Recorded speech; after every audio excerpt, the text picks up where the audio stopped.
யோவான் 2ஆம் அதிகாரம் 3ஆம் வசனம், 4ஆம் வசனம், 5ஆம் வசனம் வாசிக்கலாமா? கானா ஊர்ல ஒரு கல்யாணம் நடந்துச்சு. அந்த கல்யாணத்துக்கு இயேசு கிறிஸ்துவும் அவருடைய தாயாகிய மரியாளும் சீசர்களும் அழைக்கப்பட்டு இருந்தார்கள்.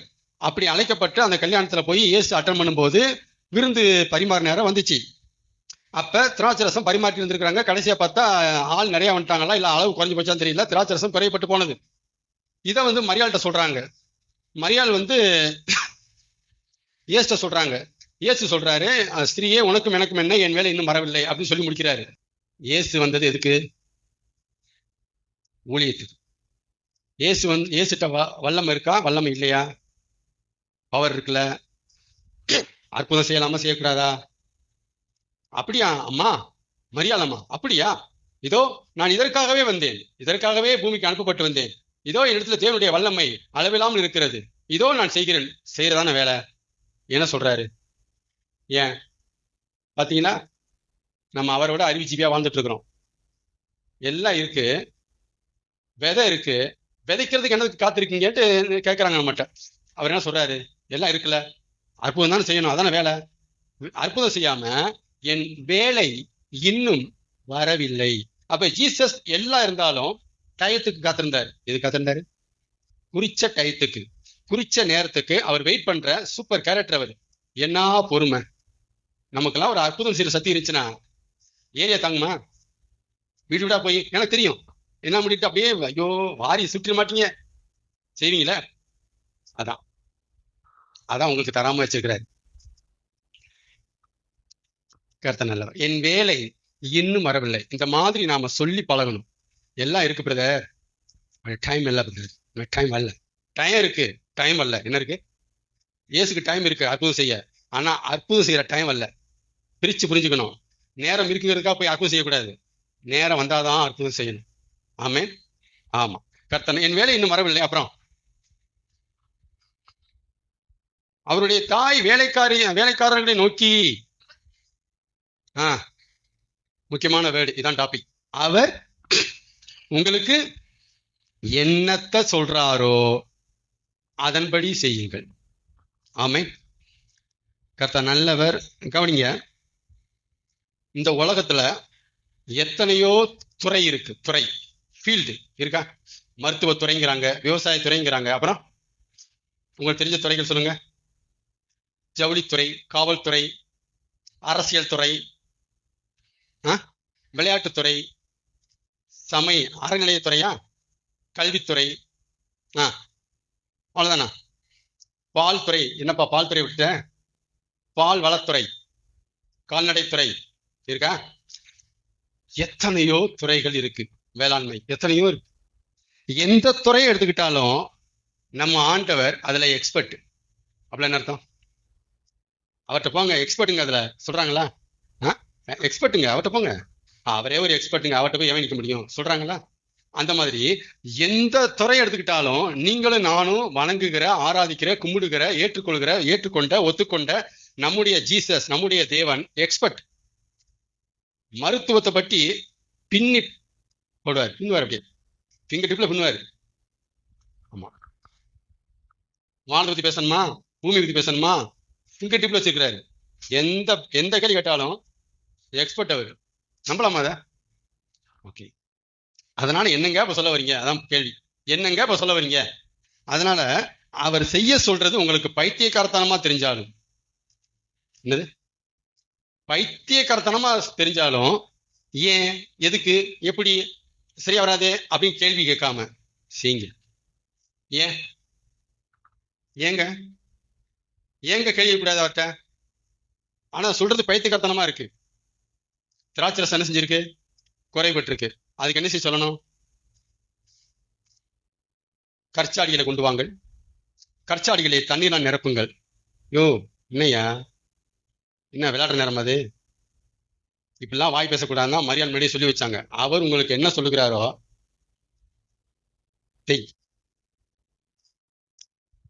இப்பொழுது முன்பு. அதான் ரொம்ப காமெடி. கற்சாடிய வச்சது அவங்க தான், எம்டி கற்சாடி. அந்த கற்சாடியில கண்ணார தண்ணி நிரப்புனது இவங்க தான். குடிக்கிற தண்ணி நிரப்புறது அந்த பசங்க தான். அவங்களே சொல்றாரு, இப்பொழுது மொண்டு போங்கள். திராட்சரசம் கேட்டோம், இவர் என்ன தண்ணி கொண்டு போய் சொல்றாரு? நம்ம தான்டா ஊத்தணும் தண்ணி, வேற ஆளா ஊத்துனாங்க, நம்ம தானே ஊத்தணும். கேட்டாங்களா? கேட்கலையே, கேட்கல. நம்மலாம் முதல்ல கம்ப்ளைண்ட் எழுதிடுவோம், இந்த ஆள் சரியில்லை, தண்ணி கொண்டு சொல்றாரு, இந்த ஆள் சரியில்லை, முதல் கம்ப்ளைண்ட் எஃப்ஐஆர் ஃபைல் பண்ணி உள்ள போட்டுருவோம். எதுவுமே கேட்கலையே. பாருங்க எப்படி இருக்கிறான் பாருங்க. சரி சாமி, சரி சாமி, சரி சாமி, சொல்றது லூஸ்தனமா தான் இருக்கு, சொல்றது பைத்தியத்தனமா இருக்கு, சரி சாமி, சரி சாமி அப்படின்னு எவன் தண்ணியை ஊத்துனானோ அவங்க கையாலேயே ட்ரம்ல இருந்து அந்த கரைச்சால இருந்து தண்ணி அள்ளுறாங்க. அள்ளுனா திராட்சரசமா வந்துட்டு பாத்தீங்களா? என்ன சொல்ல வரேன், அவர் எக்ஸ்பர்ட், அதனால அவர் செய்ய சொல்றது பைத்தியக்காரத்தனமா தெரிஞ்சாலும் ஆமேன் செய்யுங்க. ஆமேன். அப்புறம் இந்த மாதிரி யாரும் சொல்லலையே, புதுசான சொல்றாரு அப்படின்னு சந்தேகம் இருந்தாலும் செய்யுங்க. நம்ம இப்படிலாம் யோசிப்போம், இப்படிலாம் யாருமே சொல்லல, இவர் என்ன புதுசா சொல்றாரு, இது சரியா வருமா ஒக்கட்டாகுமா அப்படின்னு சந்தேகம் வந்தாலும் சொல்றதை செய்யுங்க. செஞ்சீங்கன்னா நீங்க என்ன எதிர்பார்க்குறீங்களோ அது நடக்கும், அது நடக்கும். ஏங்க அவர் சொல்றது பைத்தியக்காரத்தனமா தெரிஞ்சாலும் சந்தேகப்பரமா இருந்தாலும் செய்யணும் அப்படின்னா சொல்றவரு எக்ஸ்பர்ட். No answer. சொல்றவரு சகலகலா வல்லவரியா, சொல்றவரு எக்ஸ்பர்ட்டியா, திராட்சரசத்தை கொண்டு வர்றதுல எப்படிங்கிறதுல எக்ஸ்பர்ட்டியா அவரு. செய்யுங்கயா, தண்ணி ஊத்துங்கயா, எட்டு போங்கயா, கேள்வி கேட்காதீங்க. ஆமே. வாசிங்க 2 ராஜாக்கள் 5:10. எலிசாட்ட நாகமான்கிற ஒரு குஷ்டரோகி வந்து தன்னுடைய குஷ்டரோகம் நீங்கிறதுக்கு வர்றாரு. எலிசா என்ன பண்ணிட்டாரு, வீட்டை விட்டு வெளியே வராமையே வேலைக்காரனை விட்டுட்டு பதில் சொல்லி அனுப்புறாரு. என்ன சொன்னாரு பதிலு? நீ போய் யோர்தான் நதியில போய் 7 தரம் முங்கி ஸ்நானம் பண்ணு, அப்பொழுது சுத்தமாவாய். சரிங்களா? இவர் அங்க இருந்து மெனக்கெட்டு தேடி வந்தா எலிசாட்ட நேரா வரவும் செய்யல, வேலைக்காரனை அனுப்பி வச்சான். சரி, வேலைக்காரனை அனுப்பி வச்சான் பரவாயில்ல, அவன் சொல்ற விஷயத்த பார்த்தா அவனுக்கு அப்படியே கட்டுப்பா வருது. யோர்தான் நதியில 7 தரம் முங்குனா இது சரியா போமாடா? ஏண்டா காலில் பூ வச்சிட்டு இருக்கேன் நானு, என்னடா விளையாடுறீங்க நான்கிட்ட? நான் யாரும் தெரியாம உள்ள உட்காந்து பேசிட்டு இருக்கான். வாடா போ. எங்க ஊர்ல குளம் இல்லையா? மெரினா பீச் இல்லையா? கோலம் பீச் இல்லையா? எங்க ஊர்ல பீச் இல்லையா? உட்காந்துருக்கோம் நாங்க, இந்த தண்ணிக்கு அங்கிருந்து நாங்க வந்தோம் நாங்க அப்படின்ட்டு அவனுக்கு கடுப்புனா கடுப்பு, செம்ம கடுப்புல. அப்புறம் கூட இருக்கிற ஒரு பிள்ளையாண்டான், ஒரு நல்ல மனுஷன், யோ அவன்கிட்ட நான் 2 கோடி சொத்தா கேட்டாரு, சொல்லு உன்னை உன் பதவியை கேட்டாரா, இல்லை உயிரை கேட்டாரா, என்னையா கேட்டாரு, என்னையா அவனை செய்ய சொன்னாரு, போய் முங்கி தொலைய வேண்டியதானே, செஞ்சா என்ன? ஒரு பெரிய காலத்தை சொன்னா செஞ்சிருப்பியே, ஒண்ணுமே இல்லாம ஃப்ரீயா ஒரு வேலையை செஞ்சா என்ன? நீ என்ன லாஜிக் பார்த்துட்டு உட்காந்துருக்கிற? அப்படி சொன்னோனையும் சரி போய் முங்குவான், குணமாயிருவான். சந்தேகப்பட்டாலும் ஆண்டவர் அற்புதம் செய்கிறார், கட்டுப்போனாலும் தேவன் அற்புதம் செய்கிறார். கீழ்ப்படிங்கிறது அவருடைய டார்கெட். நீங்க இடையில புரியாம குழம்பு கோவப்படி என்ன பண்ணிட்டு போ, கடைசியா கீழ்ப்படிச்சிரு, உனக்கு அற்புதம் உண்டு. ஆமென். இப்ப என்ன பைத்தியக்காரத்தனமா இருக்கான்? நீங்க செய்வீங்களா? நல்ல வேலைக்கு நாகமனாவது கூட இருக்க சொன்னவனையும் சரின்னு செஞ்சான்.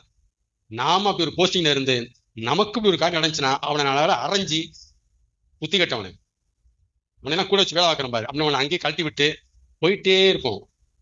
கீழ்ப்படிஞ்சான். அப்ப தேவன் நமக்கு சொல்ற ஒரு ஆலோசனை, தேவன் நமக்கு செய்ய சொல்ற ஒரு காரியம் நம்ம பைத்தியக்காரத்தனமா இருக்கு, ஆனா சொல்ற ஒரு எக்ஸ்பர்ட். உங்க மைண்ட் செட்ல, உங்க மைண்டுக்குள்ள உள்ள நான் பூத்த விரும்புறேன். சரி, சர்வஞானி சர்வ வல்லவர் அப்படிங்கிற பார்வைய கொஞ்சம் கன்வெர்ட் பண்றேன். எல்லாம் வல்லவர் எல்லாம் அறிந்தவர் அப்படிங்கிற ரெண்டையும் மெர்ஜ் பண்ணி ஒன்னா ஆக்கி எக்ஸ்பர்ட்டுக்குள்ள கொண்டு வரேங்க. அவர் எக்ஸ்பர்ட். ஆமே, அவர் எக்ஸ்பர்ட். அவர் சொன்னா காரத்தனமா தெரிஞ்சா கூட செய்யணும். 2 ராஜாக்கள் 3ஆம் அதிகாரம் 14ஆம் வசனம் வாசிக்கலாம். காற்றையும் காண மாட்டீர்கள், மழையையும் காண மாட்டீர்கள், ஆனாலும் நீங்கள்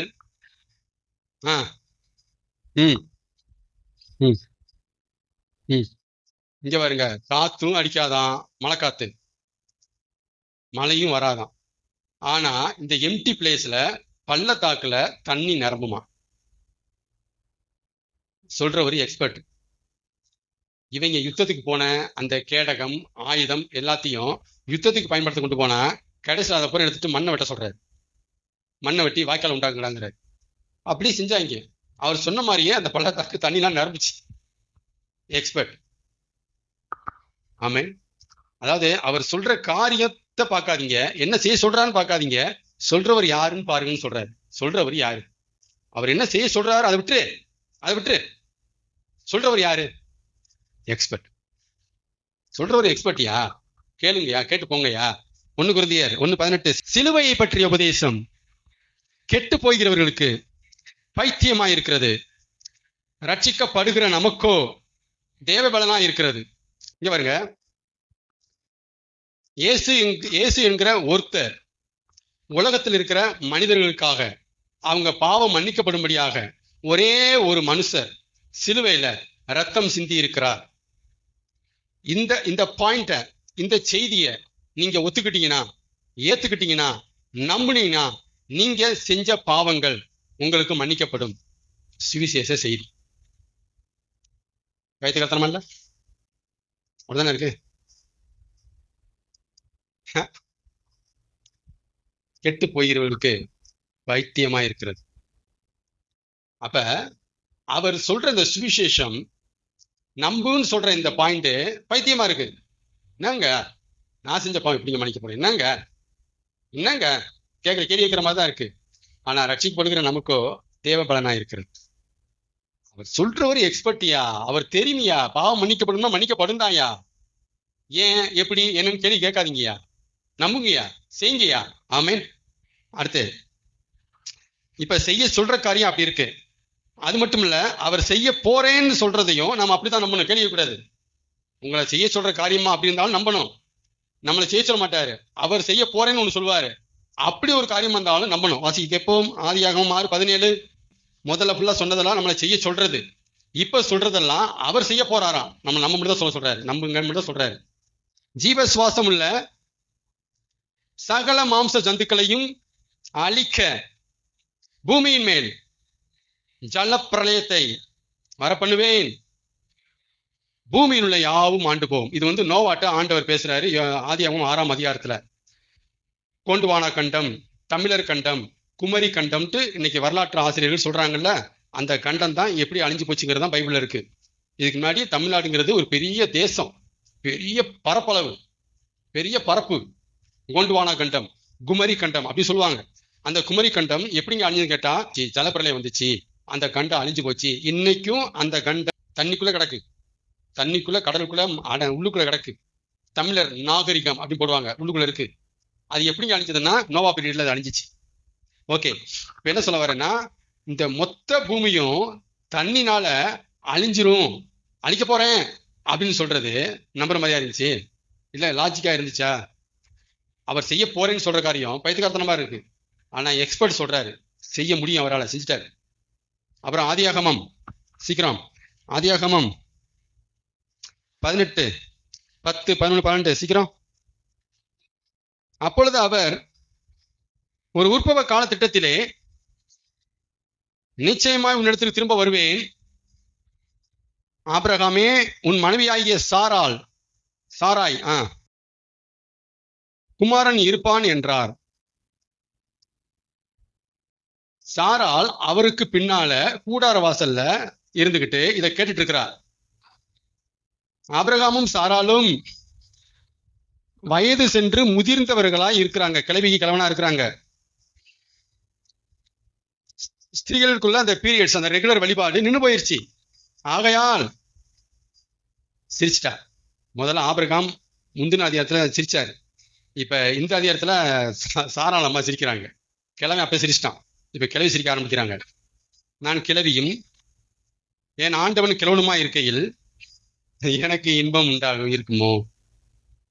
அம்மா தாயே, சொல்ற ஒரு எக்ஸ்பர்ட், நம்பு. குழந்தை பிறக்கும்னா பிறக்கும். சொல்றவர் யாரு? எக்ஸ்பர்ட். அவர் தெரியும். மருத்துவத்துறையில கரகண்டவர். அவர் தெரியும். நீங்க அறியாத ஒரு சயின்ஸை தேவன் வச்சிருக்கிறார். இதுவரைக்கும் அந்த சயின்ஸு எந்த மெடிக்கல் ஆபீசருக்கும் எந்த மெடிக்கல் ரிசர்ச்சருக்கும் தெரியாது. உண்மையே சொல்றேன், நான் தண்ணி திராட்சை ரசமா மாற முடியும், அதுக்கு ஒரு சயின்ஸ் இருக்கு. அந்த சயின்ஸு தேவனுக்கு மட்டுமே தெரிஞ்ச சயின்ஸு, உலகத்துல எவனுக்கும் தெரியாது. அப்ப தேவன் மந்திரவாதி இல்லை, மேஜிக்னா போடல. அவர் வேர்டு சொல்லும்போது அங்க ஒரு சயின்ஸ் ஃபார்ம் ஆகுது. அந்த சயின்ஸ் தண்ணியை திராசமா மாத்தி விட்டுருது. அவர் ஒரு வேர்டு சொல்லும்போது செத்து போன கற்பத்துல கரு வருது, கற்பம் உயிர் அடையுது. அதான் நான் எழுதியிருக்கேன் நானு. அது வந்து காட் சயின்ஸ், தேவனுடைய அறிவியல். இது மனுஷ அறிவியல் கிடையாது. அவர் மேஜிக் பண்ணி எதையும் செய்யல. அவர் ஒரு சயின்ஸை பயன்படுத்துகிறார். அது அவருக்கு மட்டுமே தெரிஞ்ச சயின்ஸ். மனுஷனுக்கு அது தெரியாது, தெரிய விட மாட்டார். ஆமே. அதனால எக்ஸ்பர்ட் சொல்றாரு அவருடைய சயின்ஸ்ல, உனக்கு குழந்தை பிறக்கும்னா ஆமேன் தான் உங்க வேலை. ஆமேன், நீ ஒன்றும் செய்ய வேண்டாம், ஆமேன்னு சொல்லு. ஆமேன்.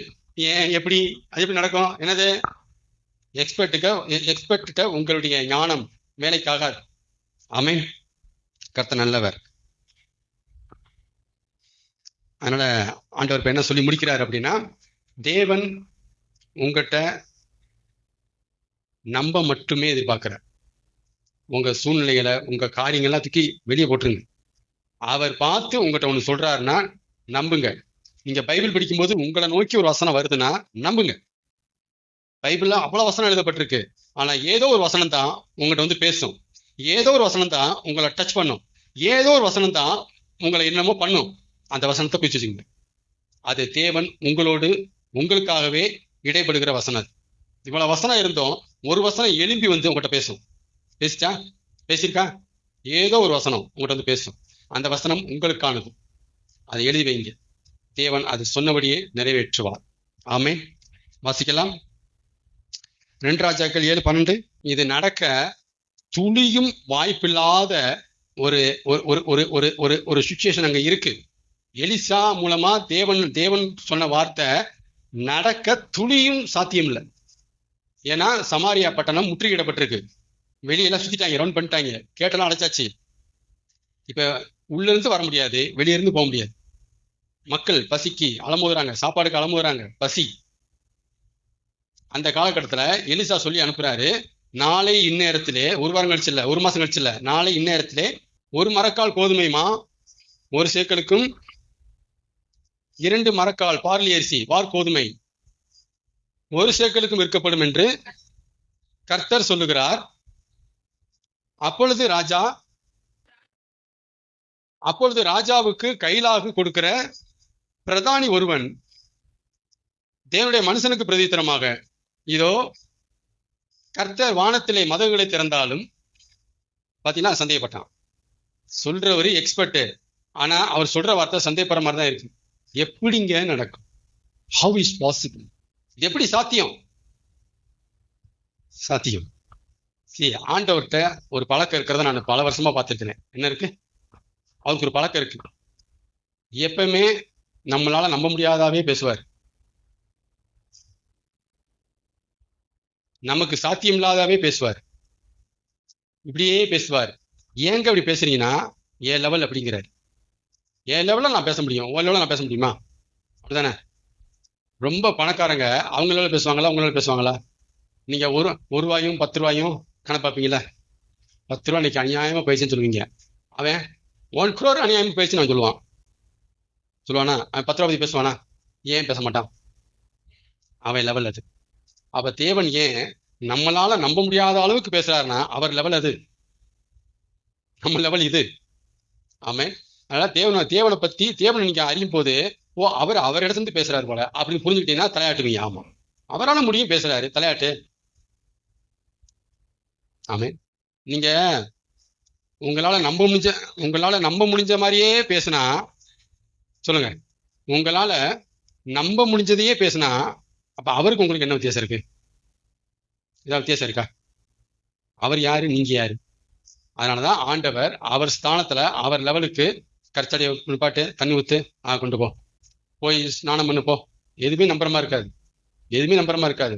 பூமியில மழை வந்து அழிய போகிறா நம்புற மாதிரி இருக்காது. ஆபிரகாம் உனக்கு பிள்ளை தருவண்டா, கிழவிதான் நீயே பிள்ளை தருவண்டா, நம்புற மாதிரி இருக்காது. வாய்க்கால் வெட்டா தண்ணி வரண்டா, காத்திருக்காது மழை வராது தண்ணி வரண்டா, நம்புற மாதிரி இருக்காது.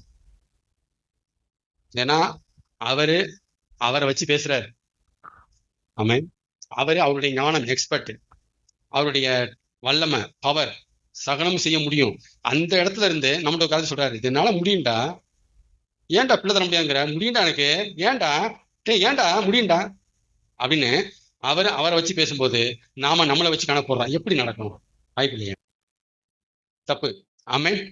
அதனால நீங்க ஆண்டவரை நம்பி வந்துட்டீங்க, ஆண்டவரை வணங்க வந்துட்டீங்க அப்படின்னா நீங்க வணங்குகிற கடவுளை பத்தி கொஞ்சம் கொஞ்சம் கொஞ்சமா நீங்க கத்துக்க ஆரம்பிங்க, அறிஞ்சுக்க ஆரம்பிங்க.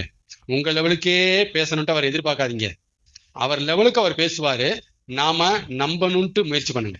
நாம நம்பத்தான் நமக்கு முடியும். நம்புவோம், நம்பணும். ஆமென்.